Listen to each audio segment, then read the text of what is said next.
Hello, welcome back to Ink and Imagination. I'm Craig Cruz, author of MUSSOPO and His Great Adventure, and we're going to be reading Chapter 8 today, The Snowstorm. So let's get started. The Snowstorm.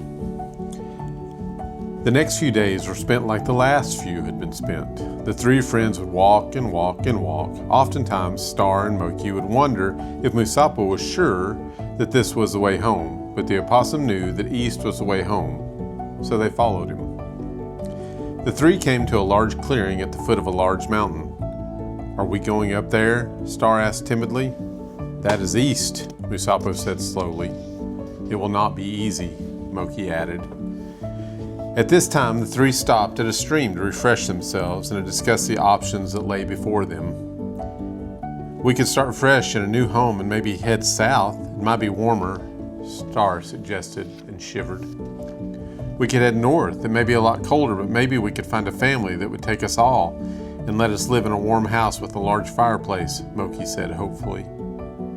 MUSSOPO sat quietly, thinking and trying to find the words to encourage his friends to move forward on the trek eastward, toward home. As they sat in silence, the stream seemed to carry their thoughts away as they listened to a flow of water as it passed by.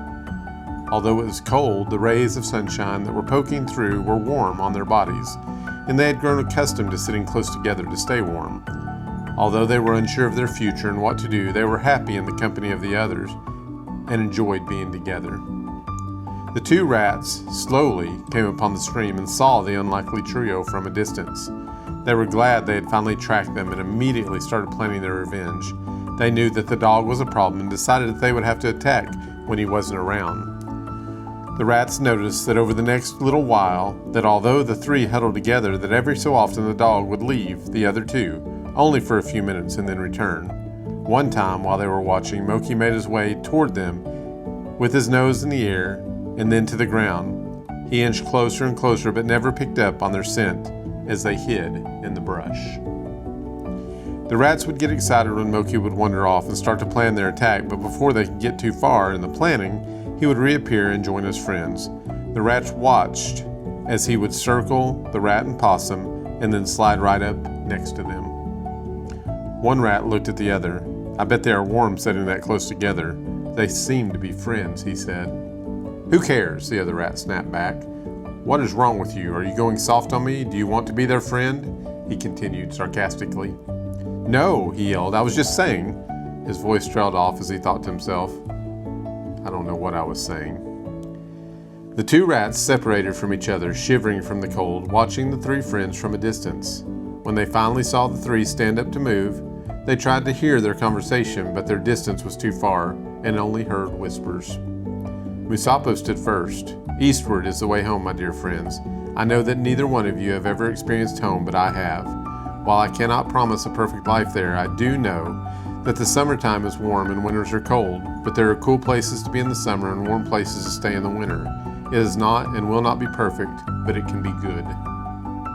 MUSSOPO stopped for a second and looked toward the mountain before continuing. "I think that the next part of this journey is going to be difficult, so now is the time to make decisions on where you want to go." He looked at his friends. "I want to go where you go," said Star without much thought. "I only hope there's a place for me at your home." "There will always be a place for you with me," MUSSOPO smiled. Moki looked at the two and began to speak slowly. "I do not know where I will end up. I would also hope to spend my days with the two of you, but my heart longs for different things. I will go with you, but I hope to find a family that will love me and take me in. Until then, you two are stuck with me. Now let's climb this mountain." The three crossed a downed tree that worked perfectly for crossing the stream that they had been enjoying for the last little while. The rats followed close behind the three. Now that they had their scent, they had no problem following them, even when they got further ahead and out of sight. As they moved forward on the mountain, the pace would become slow and often they would have to climb, which became tedious. More than once, the opossum and rat would have to climb on the back of the dog as he would shuttle them up the steep embankment. After they reached a certain height, it started snowing, and as they continued to climb, the snow got deeper until it was too deep for Star to walk and almost too deep for MUSSOPO. Star sat on the back of Moki, thankful for the rest and the warmth on her feet from what little hair that the dog possessed.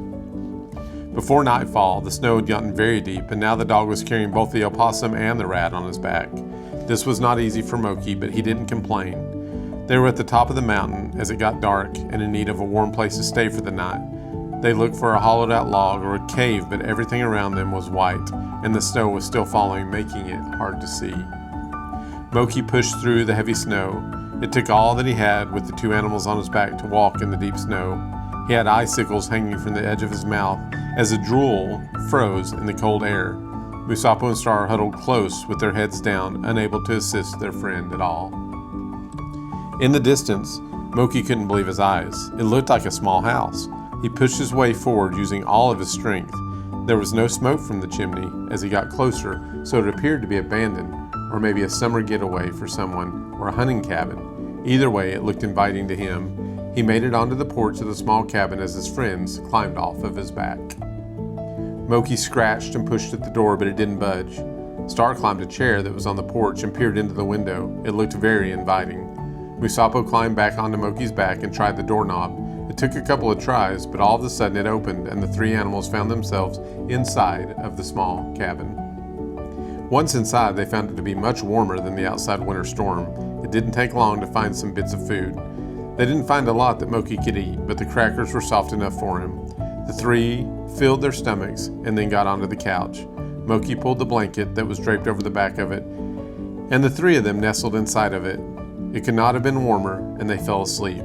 Moki's weary muscles ached throughout the night, but he was thankful to be warm and with his friends. The rats lost the scent of the three friends. The snow was too deep. They could not walk in it. They had to jump in order to get ahead at all. They finally stopped and dug through the snow into the hard ground to make a burrow for the night. Even in the temporary hole, the two rats slept apart from each other, shivering all night rather than using the body heat from each other. They didn't talk or share any thoughts. They just lay there to weather out the storm. They were hungry and cold. One rat lay there and thought of the ways to take revenge on the possum. The other rat wished he had been born something else and was intrigued by the friendship that he was seeing in the unlikely threesome. But he kept his thoughts to himself because of what the other rat would think. That was Chapter 8, The Snowstorm. I hope you've enjoyed reading MUSSOPO and His Great Adventure with me. Look forward to the next chapter. I want to encourage you to read more. I want to encourage you to write. Keep in mind, the next chapter could be yours. Thank you.